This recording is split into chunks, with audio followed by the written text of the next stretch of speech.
Okay, class 10 का important question है AP का। In an AP if S n is equal to n 4n+1 then find the AP. हमें क्या दिया हुआ है, हमें सम दिया हुआ है N 4n+1 N into 4n+1, तो हमें एपी फाइंड करना है। अब देखो इसमें बहुत सारे बच्चे कंफ्यूज हो जाते हैं, पर ये बहुत ईजी क्वेश्चन है, इसको समझना इंपॉर्टेंट और ये आता भी है एग्जाम्स में। सो हम इसमें क्या करते हैं, देखो ध्यान से देखना। इसमें ये होता है, अब देखो सम हमें क्या दिया हुआ है, S n is equal to n is equal to 4n+1, हमें सम का यहाँ पे फॉर्मूला दिया हुआ है।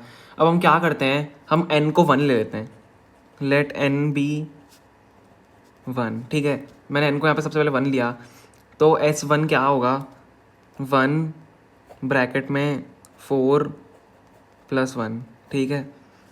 मैं बस डाल रहा हूँ वैल्यू उसके अंदर। तो हमारे पास जो S1 की जो वैल्यू आएगी 4+1 5, S1 की वैल्यू हमारे पास 5 आएगी यहाँ से।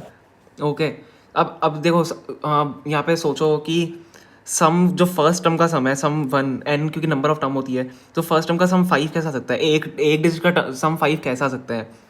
तो ये एक डिजिट का सम 5 क्यों आया, क्योंकि ये फर्स्ट टर्म ही है, A1 ही है, इसको आप A1 ही मानो। फर्स्ट टर्म का मतलब फर्स्ट टर्म ये सम नहीं है, फर्स्ट टर्म ही हमारी 5 है, क्योंकि एक टर्म का सम ही 5 आ रहा है, तो जो फर्स्ट टर्म ही है हमारी वही 5 होगी। तो हमारे हमने यहाँ से A निकाल लिया, ठीक है। ये यहाँ पर लिख देता हूँ, सम ऑफ फर्स्ट टर्म होता है, ठीक है। S1 हमने निकाला सम ऑफ फर्स्ट टर्म। अब मैं यहाँ पे साइड में काम करता हूँ, अब मैं S2 डालता हूँ, ठीक है। Now let n is equal to 2, ठीक है। मैं यहाँ पे जब S2 डालूंगा इज इक्वल टू 2 4 2+1, ओके।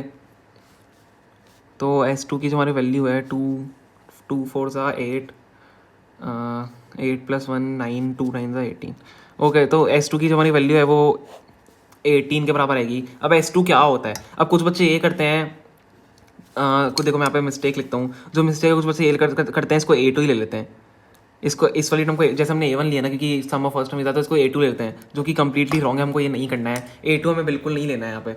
ये सम ऑफ 2 टर्म्स का सम है ये, तो A1 + A2 है, फर्स्ट 2 टर्म्स का सम है। तो A1 + A2 हमारे पास 18 आया है, A1 हमने निकाल रखा है 5 है, तो 5 + A2 इज टू 18। तो A2 की जो हमारी वैल्यू है वो 13 के बराबर आ जाती है यहाँ से। तो हमें क्या करना है, हमें AP फाइंड करना है। तो हमारे पास A है, हमको बस D निकालना है यहाँ पे। तो D क्या होगा, मैं यहाँ पे निकालता हूँ। D इज इक्वल टू क्या होता है, A2 - A1, second term minus first term होता है, तो D इज इक्वल टू 13 - 5, तो D की वैल्यू हमारे पास 8 आ जाती है। तो इससे आप पूरा AP बना सकते हो। फर्स्ट टर्म 5 है, 8 ऐड करो 13 आएगा, 8 ऐड करते हो, पूरा AP आप यहाँ पे लिख देना, तो आपका यहाँ पे आंसर पूरा कंप्लीट हो जाएगा। देखो मैं एक बार दिखा देता हूँ, D हमारा 8 है, यहाँ पे पूरा AP लिख देना, साइड में आपको AP लिखना है। फर्स्ट टर्म 5 है, प्लस 8 करोगे तो 13 हो जाएगा, प्लस 8 करोगे तो और बढ़ जाएगा, 21 हो जाएगा। तो ऐसा आप कर सकते हो, ठीक है। पूरा सॉल्व करना है आपको, आगे पूरा AP बनाना है।